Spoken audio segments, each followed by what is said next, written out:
طربخانه بورک با درود سپاس مزه پیسندان را پذیرایی میکند. این همه مدت با پیشنهاد لذیذترین انواع غذا، خدمت رسانی عالی درجه، ما باوری شما را به دست آوردیم.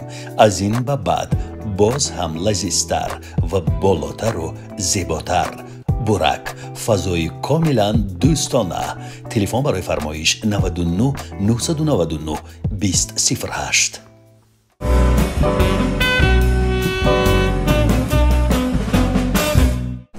اوایل سالهای 2000 با سال شماری میلادی بود. بعد سقوط طالبان من به افغانستان به شهر کابل رفتم. مدت آنجا بودم و از حوادث روز گزارش تهیه می‌کردم برای تلویزیون های خودمان.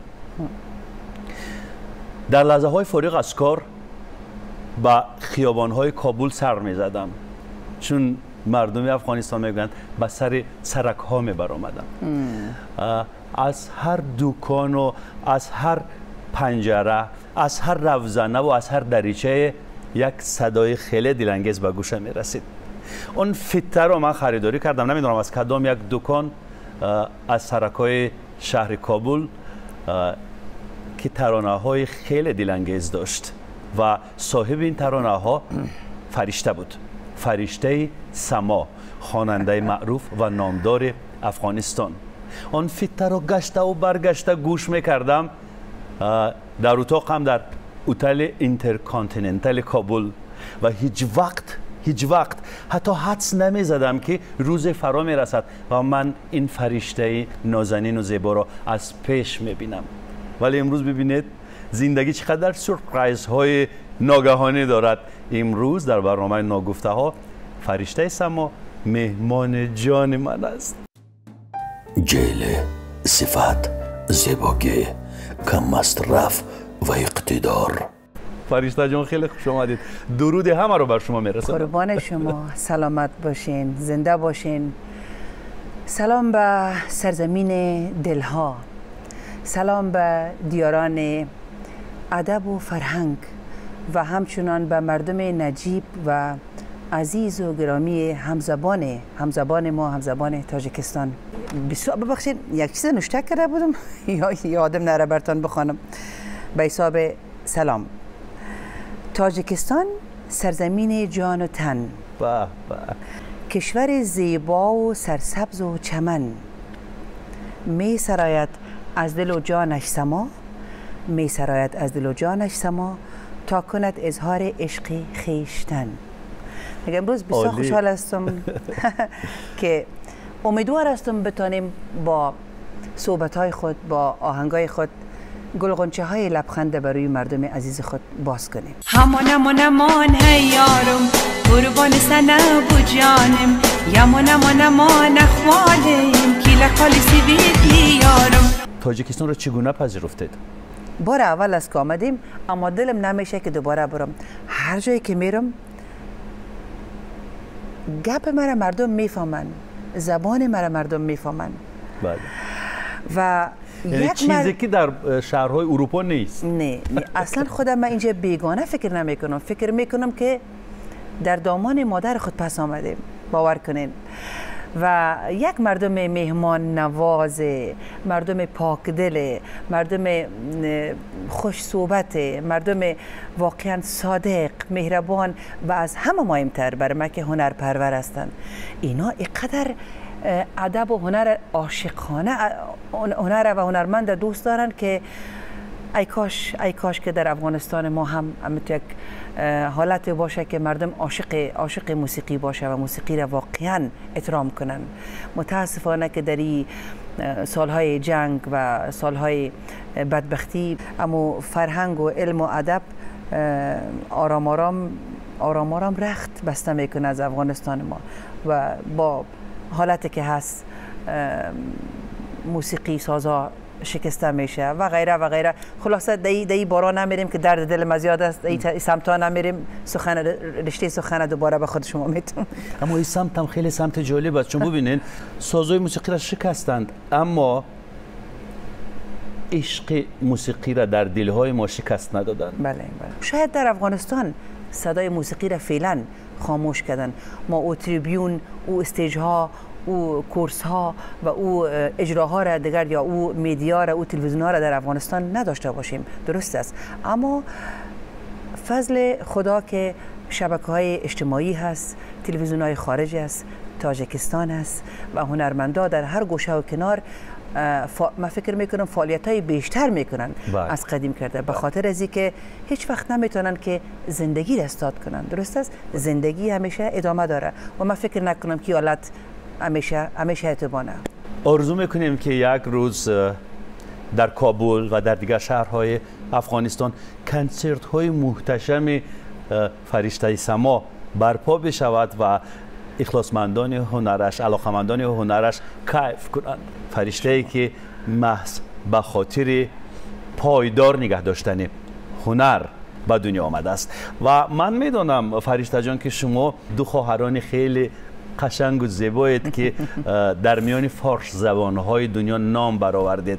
اصلا من میدونم که خواهر بزرگ فرشته کیست، اما شاید در تاجیکستان خیلی ها ندانند که کیست خواهر بزرگ فرشته. بله. هنگامه بی تکرار، هنگامه نازنین، هنگامه نازدانه، هنگامه که لبهای سردم جان گرفت، از ساغر لبهای تو را میخواند، شده مست چرا پیاله بر دست چرا را میخواند. این ترانه ها را تک تک مردم تاجیکستان میدانند. همیشه زیر لب زمزمه میکنند. بله بله بله. و فرشته خواهر کوچولو و کوچک هنگامه است. بله. خوشنغمه سرای تو در باغ هنر خواهر، هنگامه به پا کردی چون مرغ سحر خواهر. کاش بینم که نمیاش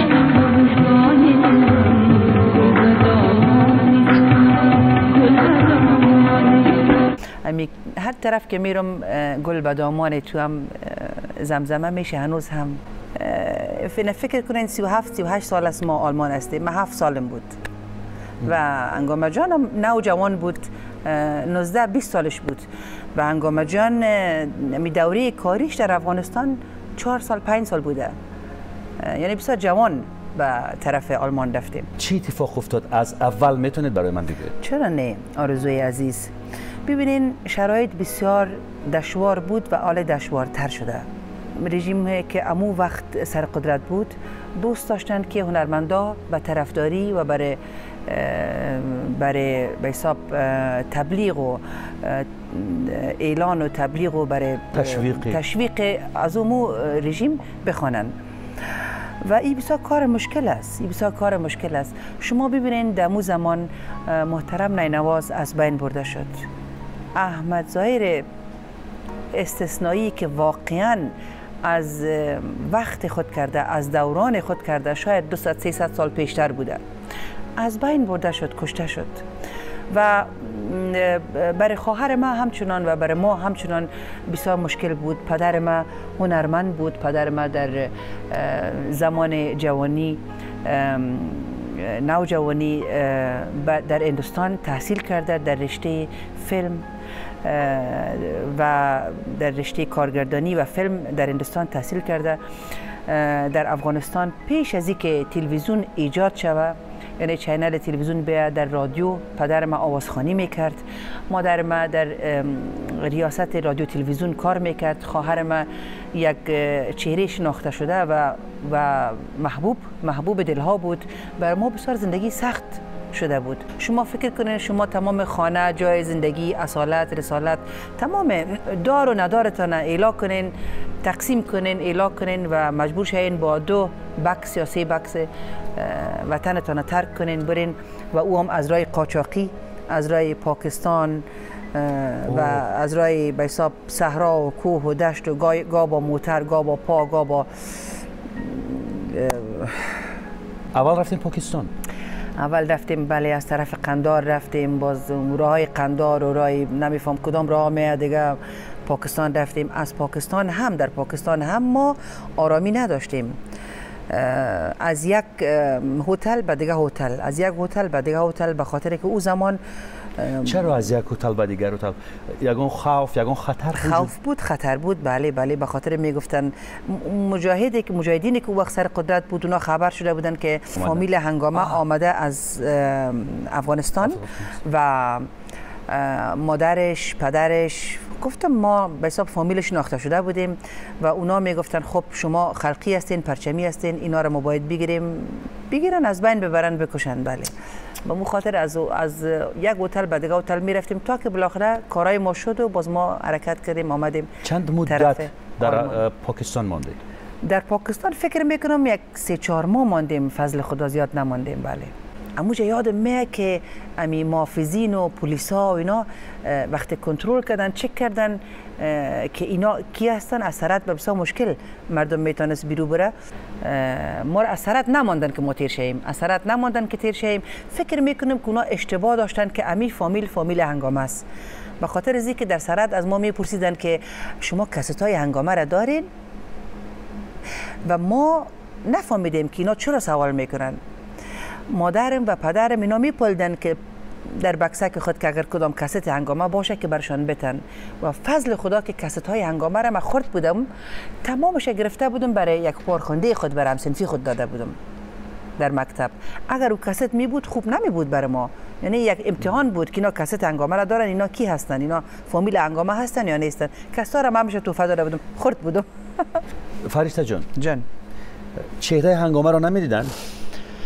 نه، اگر چهره را میدیدن خب باز آنبو بود که ما را دستگیر میکردن، بندی میکردن، جزا میدادن، حتی از بین میبردن.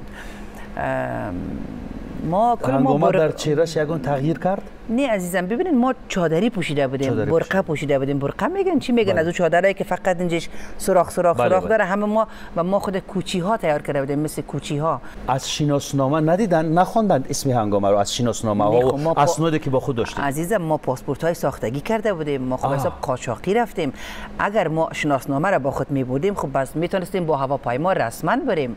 ما خود رسمی نرفتیم، نامای خود تغییر داده بودیم، پاسپورت‌های خود تغییر داده بودیم که بتونیم فرار کنیم. این حالت فرار بود. فرار با شناسنامه اصلی نمیشه. از مرز گذشتیم. ما را گفتن شما باید یک شب اینجا باشین، اجازه ندارین تیر شوین. اونا کنترل میکردن، یعنی اول میگرفتن در افغانستان، در کابل که می هنگامه کجاست، به اون خاطر ما را نگاه کردن. اما نفری که در مرز زندگی میکرد، یک سرحدی در سرحد زندگی میکرد، خانه از او ما را بردن.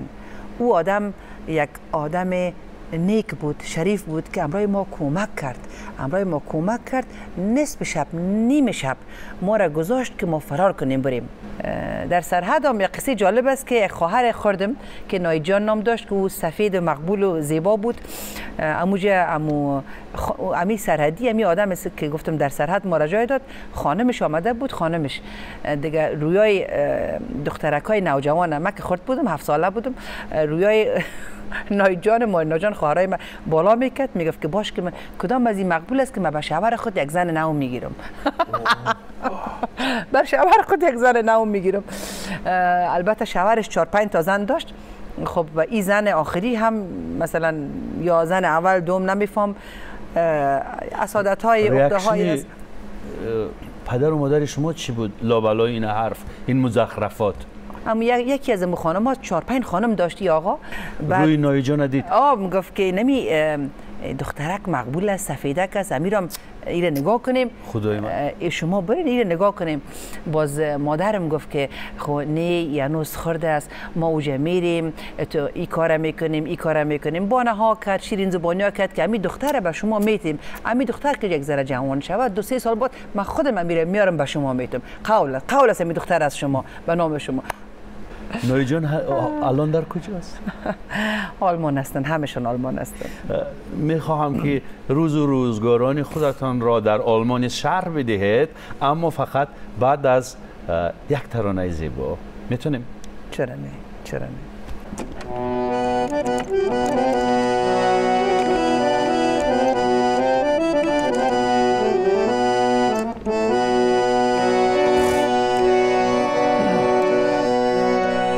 دل شدم آیلت یار، تو بگو چطور کنم، روز و شب ناله کنم زار، تو بگو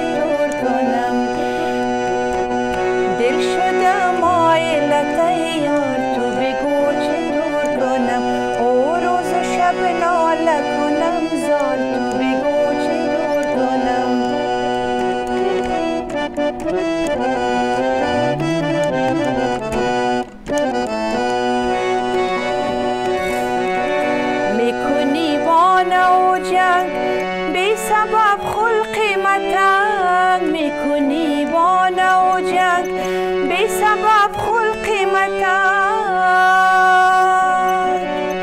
نکی هستی بسرم قار تو بگو چطور کنم او نکی هستی بسرم قار تو بگو چطور کنم او دل شدم آیلت یار تو بگو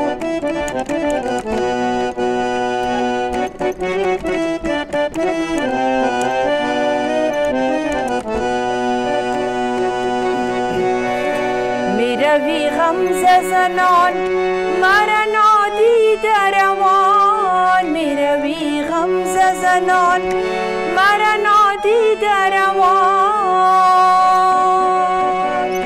گر شدی محرم اغیار تو بگو چطور کنم گر شوی محرم اغیار تو بگو چطور کنم او دل شدم آیلت یار تو بگو چطور کنم روز و شب ناله کنم زار تو بگو چطور کنم تو بگو چطور کنم تو بگو چطور کنم.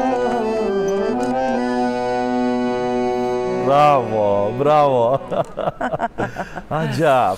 این ترانه رو در تاجیکستان خیلی زیاد میخوانند. خب بسیار خوب. من نمیدانستم، اما چون که دل شده مایل تیار مایل تاجیک های عزیز خود تو بگو چطور کنم به مو حساب من برشان خواندم. بگم چطور کنیم؟ تو بگو چطور کنم. من بگم چطور کنیم؟ بگو اینا. بیاین. دایم بیاین. حتما. خونه ما خونه شماست. قربان شماست. این کار خاصی زنهای خواننده افغانستان و تاجیکستان و ایران نیست. فرشته سما استثناست و استاد شما هم یک شخص بسیار معروف و نامدار است در افغانستان و نه تنها در افغانستان، در قلمرو پاکستان نیز نام دارد. بله. استاد ما در تمام جهان جایی که غزل پروران هست، غزل شنوان هست، هر کسی که دل سپرده به غزل است میفهمه که استاد غلام علی شاهنشاه غزل است.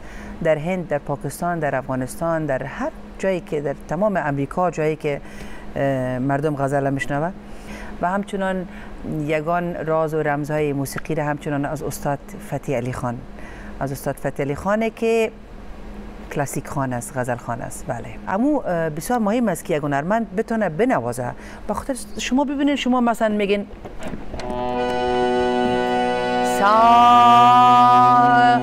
سا ری گا ما سا ری گا ما با سا ری گا ما با دا.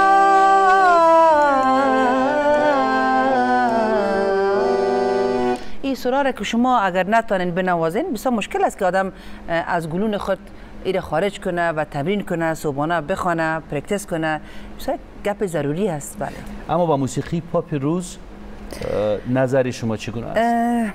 من هر قسم موسیقی را دوست دارم. این قسم هم دوست دارین؟ هر قسم موسیقی را دوست دارم. منتها هر سخنجای و هر نکته مکانی دارد.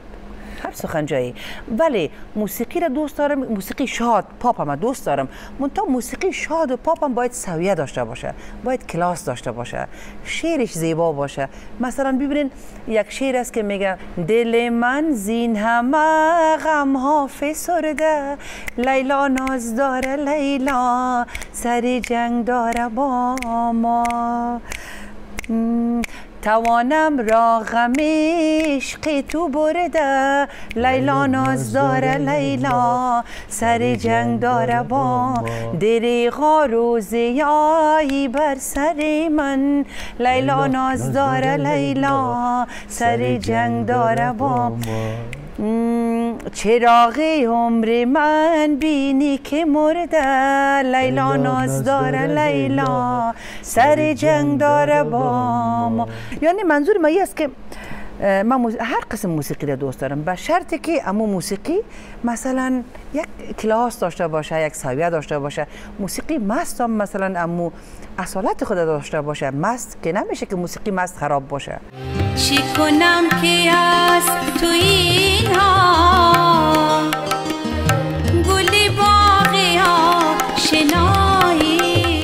من شنیدم که پدر شما با احمد ظاهر رفاقت داشت. بله. فاجعه مرگ احمد ظاهر را به هر نوع شرح میدهند، چون پدر شما نزدیکترین آدمی احمد ظاهر بود، رفیقش بود. چی میگفت به شما؟ زمانی که احمد ظاهر جان 16-17 ساله بود، پدرم شاید 21-22 سالش بود، برای تحصیل در هندوستان رفته بود در رشته فیلم. من بر شما پیشتر یاد کردم که پدرم درس میخواند.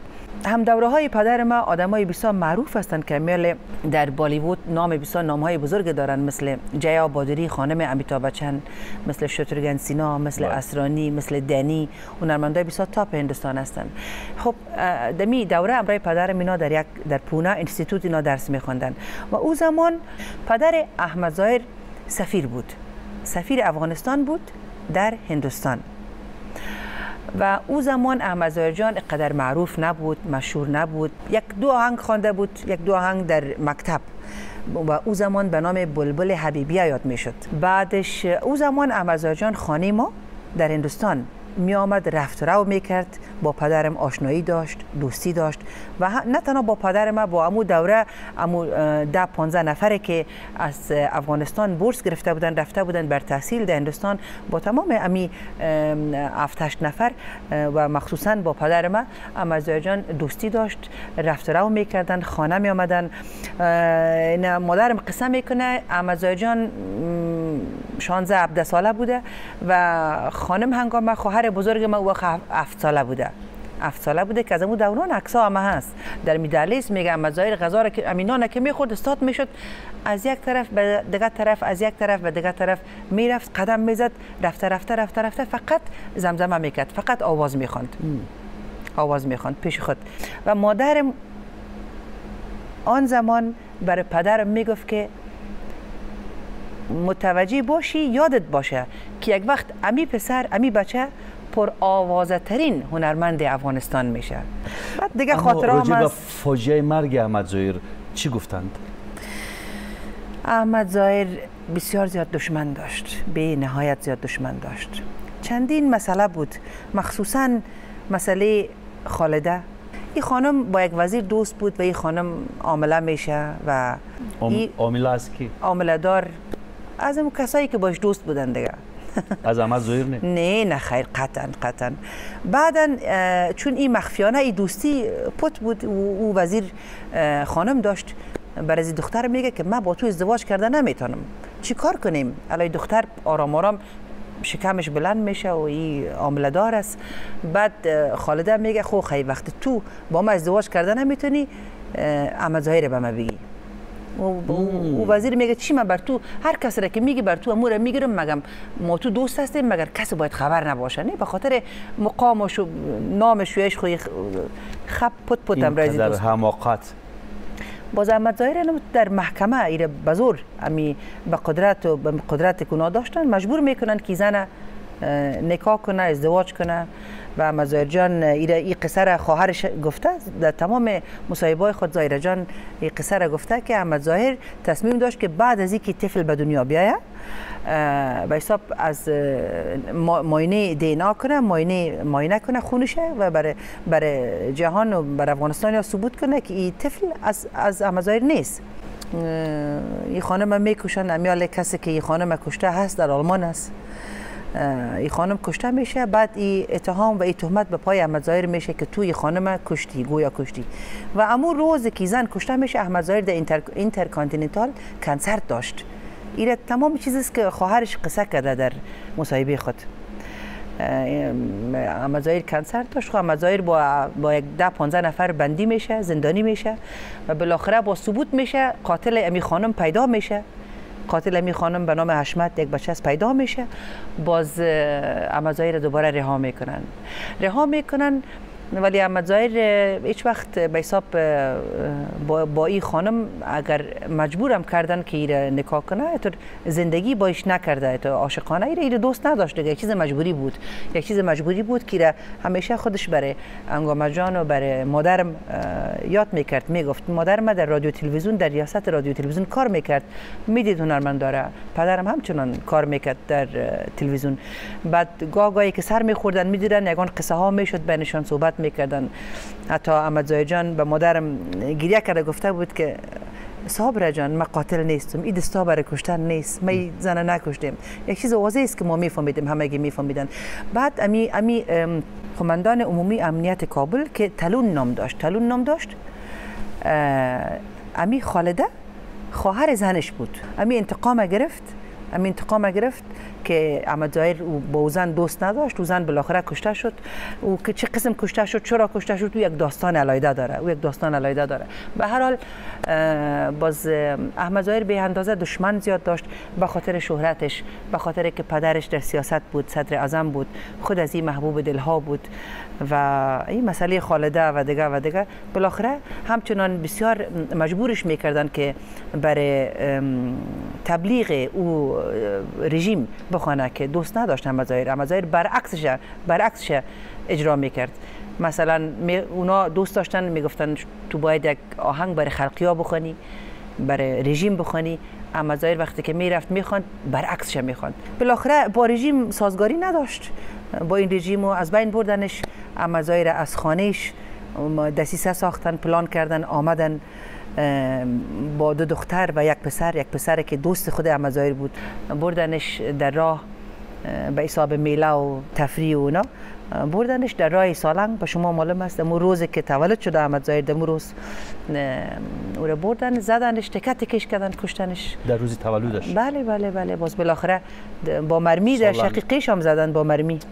و انگامه جان و پدرم جسد و مرده احمد ظاهر با چشمای خود دیدن در خانه دکتر صاحب ظاهر که پدر احمد ظاهر است.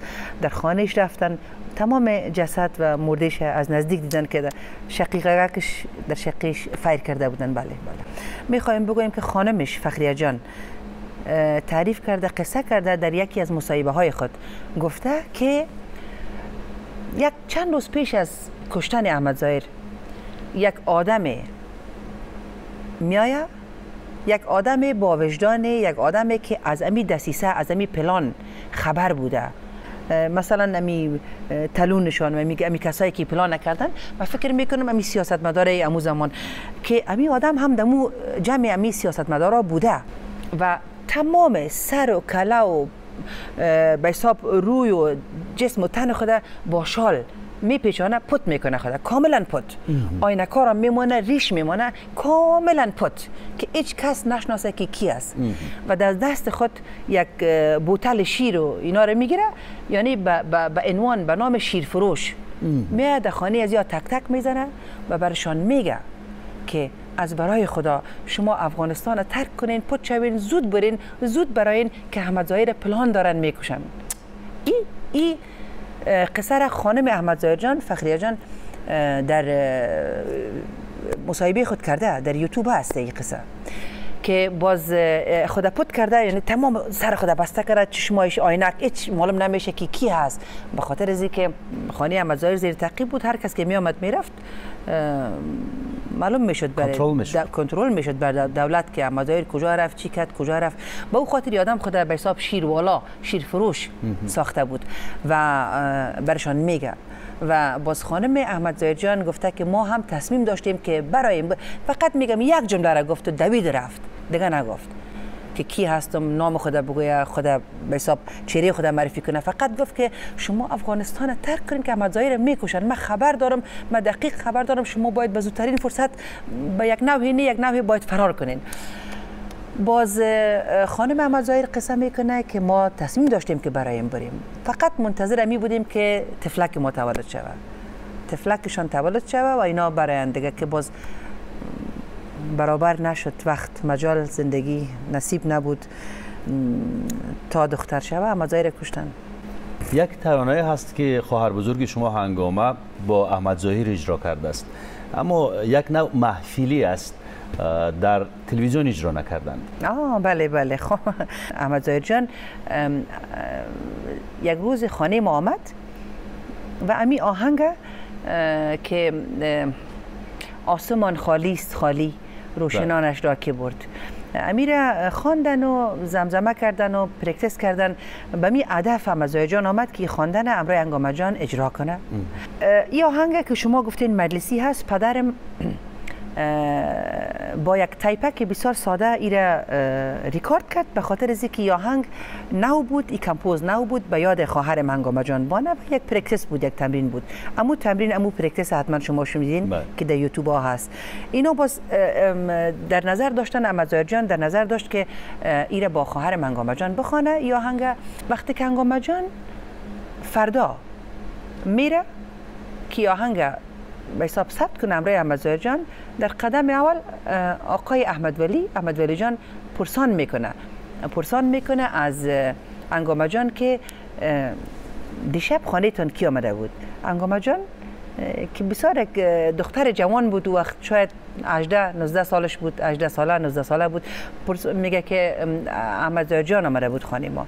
خب میگه که چطور؟ میگه که ما یک آهنگ دوگانه میخوانیم. متاسفانه امی خبر به تلون میرسه، تلون که براتون گفتم که قماندان عمومی امنیت کابل بود که امو خالده که کشته شده بود خواهر زن تلون بود، یعنی خیشنه تلون بود. درست است؟ دشمنی ها بود. چرا هنگامه با احمد ولی گفت که شب احمد ظاهر در خانه ما بود؟ ببینین او بسیار یک سوال عادی کرد که شب خانه تان کی آمده بود و چون با نوازنده آمده بودن و در رادیو به حساب صحبت شده بود که 2 نفر ثبت میکنن و یک چیز پت نمیمونه و هنگامه جان این فکر نمیکرد که اگر ما بگویم که ما آهنگ ثبت میکنیم اینقدر مخالفت شدید باشه که گپ به تلون برسه، گپ به قماندان عمومی امنی کابل برسه و این مخالفت کنه، در قسمت کارهای هنریشان مخالفت کنه. این فکر نمیکرد هنگامه جان. احمد ظاهر اجازه نمیدادن که ثبت کنه، اجازهش نمیدادن. بارها میرفت بر ثبت ولی از بالاجای دستور میامد که ثبت نکنه. فرشته جون خدا رو شکر که آن زمان گذشت. آن زمانی بود که یک هنرمند، یک خواننده وابسته بود از فلان قماندان، بله، از فلان زمامدار وقت. بله. ولی الان ببینید اینترنت چگونه امکانیت را پیش آورده است برای هنرمندان. هر جایی که هستی هنر داری، هنرت را توسط شبکه های اینترنتی، توسط اینترنت به مردم پیشکش میکنی. شکر که اون روزها رفتند و الان اهل هنر وابسته از کسی و از چیزی نیست. اما تو که خوانده که مرد نمیرد به مرگ، مرگ از او نام جست، نام چو جاوید شد، مردنش آسان کجاست. بیا تا من به غمهایت ستیزم، گلی لاله به دامان تو ریزم. فرشته جان، فامیل شما از احترام همگانی در افغانستان به ویژه در کابل برخوردار بود. همه میدانستند هنگامه معروف، نامدار، محبوب همگان.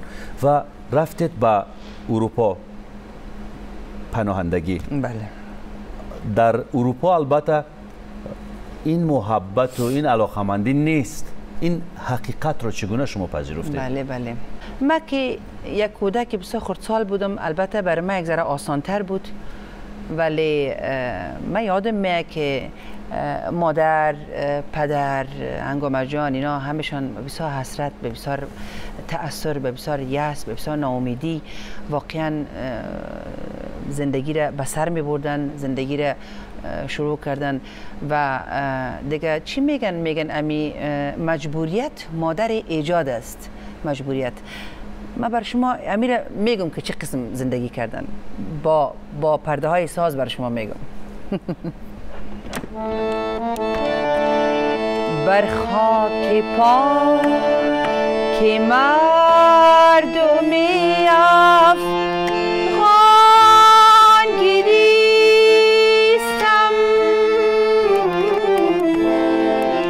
از دور بر تو ای وطن ای جان گریستم از دور بر تو ای وطن ای جان گریستم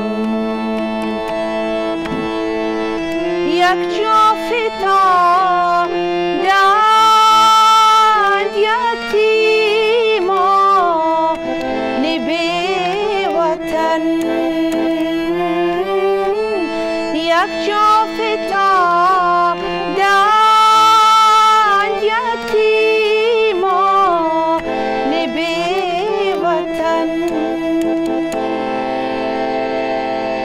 جای دیگر به خون شهیدان گریستم جای دیگر به دل پریشان گریستم بر خاک پاک مردمی افغان گریستم از دور بر تو ای وطن ای جان گریستم اینا ما تو زیستیم و گریستیم. جانسوز بله بله بله بله سخت است که طبعا مشکلات خود داره، ولی بازم گفتم که مجبوریت مادر ایجاد است. میوزیک ویدیوها هم اونقدر زیاد نیست در قیاس با دیگر خواننده ها. من فکر میکنم من دارم بسیار زیاد موزیک ویدیو دارم، شاید یک 50-60 بیشتر من آهنگای ویدیو ثبت کرده باشم. 50 خیلی کم است. 500 باشد 1000 باشد. راست میگن این گپ هست، ولی اینطور است آرزو جان عزیز که در غربت یعنی همین امکاناتی که من فعلا امروز در تاجیکستان دارم، ببینین شما هستین، تلویزیون ها در اختیار ما است، محبت مردم در اختیار ما است، کامره ها هست، تشویق هست. او توی یک زندگی او توی یک حالت در اروپا در امریکا کمتر است و من چون خودم در رشته معاونیت دکتر کار میکنم، یعنی نرس هستم، اما قدر وقت کافی باقی میمونه که سال یک 3-4 آهنگ ما بکشم. من همیشه در خانه به حساب مادر هستم، به حساب هنرمند هستم و نان آور خانه خود هستم، یعنی کار در بیرون میکنم به مو خاطر اما قدر وقت میمونه که سال 3-4 آهنگ ویدیویی مصب کنم. در غیر از او تر خانگی یا به حساب فیسبوک و به حساب میدیا سوشیال میدیا که بخوایم هر هفته یک آهنگ پرتم، او کدام مشکل نیست، ولی برای به حساب ویدیوی رسمی، ویدیوی کلیپ های رسمی اما قدر وقت میمونه که در اروپا یک زندگی بسیار سری هست، تیز است، بدو است، کار است دیگه. مصروفیت ما فقط موسیقی نیست. به او خاطر دوستان عزیز، فرشته سما گفت که نرس هستم. نرس این بین مردم ما همشیره شفقت را میگویند در ساحه تیپ. بله همشیره شفقت در ساحه تیپ یعنی طبیب. چیزی دیگر بله. راجع به شوهرتان حرف نزدید؟ فرشته جان سوالای بسیار شخصی میکنه اما جالب است برای علاقمندان هنری شما. در خود نمیخوایم معرفیش کنیم که بازرگان کس دزدی نکنیش.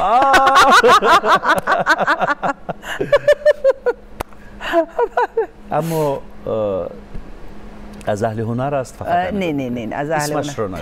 اونا هم دکتر طب بودن و در رشته طبابت و متاسفانه به برتان بگویم که امی زندگی یاری نکرد و ازدواج من متاسفانه یک ازدواج ناموفق بود. امیر چی پوت کنم، چی بگویم، ذهنیت های ما، فکرهای ما، روان ما با هم تطابقت نداشت.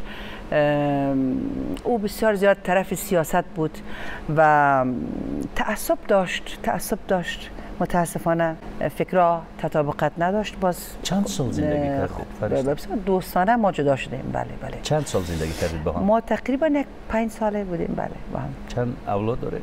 من یک دختر دارم. یک دختر نازنین دارم. نامش است الهه. الهه فارسی رو از یاد نبرده؟ نه، الهه جان در آلمان تولد شده. الهه جان فارسی نوشته میکنه. الهه جان فارسی حرف میزنه؟ خودم فارسی یاد دادیم. بله، فارسی روان صحبت میکنه و همچنان نوشته میکنه. الهه ازدواج کرد؟ الهه جان بسیار خرد است. نام خدا طلبگارا زیاد است. مقبول دخترام است. ولی من برش گفتیم که خودت اول از خود یک شخصیت بساز. به مرتبه و درجه عالی به حساب یک شهادتنامه، یک درس، یک علم از خود بیاموز، سر پای خود استاد شو. و الهه جان بسیار علاقه داره، مثل پدر ما که در رشته فیلم درس خوانده، در فیلم ها در افغانستان کار کرده. الهه جان هم علاقه به هنر پیشگی فیلم داره. دیگه ببینیم که درس خود بخیر تمام کنه. هنوز وقت است برای ازدواجش. چند مدت است که در تاجیکستان، در پایتخت تاجیکستان شهر دوشنبه، با گویش مردمی تاجیک عادت کردید؟ با لهجه و شیوه ما عادت کردید؟ کم کم عادت میکنم. بله. واژه‌هایی هستند که نمیفهمید؟ به خدا واژه‌هایی هستند که میفهمم ولی بعد دیگه مفهوم، بعد دیگه معنا استفاده میشه. مثلا این خانم خراب شده. یعنی چاق بود لاغر شد. یعنی چاق بود لاغر شده. ببینین من میگم این خانم خراب شده. خراب بر ما یعنی کار خراب انجام داده، تباه شده، خراب شده، بی ادبی کرده، بی احترامی کرده، خراب کار کرده. خانم خراب شده. چرا؟ چی خرابی داره؟ خودم یک نفر گفت در تاجیکستان خراب شدی. فرشته جان من گفتم چطور؟ من چی خرابی کردم؟ ما چی خرابی کردیم؟ گفت نه تو عکسای تصویر کو خراب شدی. گفتم خانم چی؟ ما بگو که من بفهمم، من خود اصلاح کنم. اگر کدام اشتباهی از من سر زده چی خرابی کردیم؟ گفت نه خب ببین خیلی کم چی شدی؟ خیلی کوچک شدی. گفتم منظورت از لاغر است؟ گفت لاغر شدی. لاغر منظورت است. به اصطلاح ایرانی ها یواش یواش عادت میکنید با لهجه تاجیکی، با شیوه تاجیکی. خیلی خوش آمدید فرشته جان. قربانتان، خوش باشین، سلامت باشین. آرزو میکنم که این صدای زیبای شما، صدای گیرا و شیوای شما هیچ وقت خسته نشود. خواهش میکنم. قربانتان. و چیزی را از تلفن جستجو میکنید؟ بخوانم یک شعر بر شما. چشم. کوتاه باشه که نه فکر میکنم که میشد که کوتاه نباشه. خب تاجیکستان هر زمان زیبای دوران بینمد. تاجیکستان هر زمان زیبای دوران بینمد. خرم و سرسبز و همچو باغ رضوان بینمد. فرهنگت را تعالی، کشورت را مستقل. دور ز چشم دشمن به علم و عرفان بینمد. و یک کوتاه نوشته دیگم برای رهبر صاحب گرامی شما میخوایم بگویم، به خاطر از اینکه واقعا خدمت میکنه. واقعا امیدوار هستم که ما هم زمانی هم بگذارن که امت یک رهبر سر قدرت بانن که به افغانستان خدمت کنه. امام علی رحمان مرد یکتاز میدان. قامتت استوار، دلت شاد و لبت خندان. سما دارد ز یزدان التماس، عمرت دراز و دلت شادمان. فرشته سما، خوش آمدید. زنده باشین، سلامت باشین. باز بیایید. حال مرا بگوین که خوش آمدید مرا کجا میگردانین، کجا نشان میتین؟ هر جایی که شما بفرمایید. شما فقط بفرمایید، ما بهترین جای تاجیکستان شما را میبریم. قربانتان. اول خب باید یه از مرز خارج شوم، پس فرشته بیایید پیشکش میکنیم در زیر این برنامه نوشته بکنن که ما فرشته سما رو به کجا ببریم؟ تاجیکستان جاهای خیلی خوب مثل دره سالنگ، بله. جاهای تماشایی خیلی زیاد دارد و دوستان عزیز در زیر این برنامه نوشته بکنید که ما فرشته سما رو به کجا ببریم، به سمت شمال، به سمت جنوب، با بهترین جایها شما بنویسید، منو فرشته سما حتما میخوانیم. کجا مر ببرن سعی کنین. سلام شهر دوشنبه، سلام قلب تپنده، سلام بر شهر ورزاب، سلام ای چشمه آب، پیش چشمه آب، سلام ای رودکی، ای پاسبان شیر فارسی، سلام شهر زیبای بخارا، چی زیبا و دلارا، خوجند ای شهر فرهنگ، سما بهر تو دلتنگ. بهر تو دلتنگ خب مرا خوجند ببرین دیگه. خوجند ای شهر فرهنگ، سما بهر تو دلتنگ، سلام ای تاجیکستان، سلام ای شهر عرفان. پرفکت، براو. قربانت. این جاها که گفتم کلش مرا ببرین. کاری میکنیم که فرشته سما کلی جایهای زیباترین تاجیکستان رو ببیند و با یک تأثیرات، با یک اندیشه روشن برود به نزد الهه، دختر عزیز نازنینش و همراه الهه باز بیایند به مهمانی. خدا حافظ دوستان عزیز. خدا حافظ.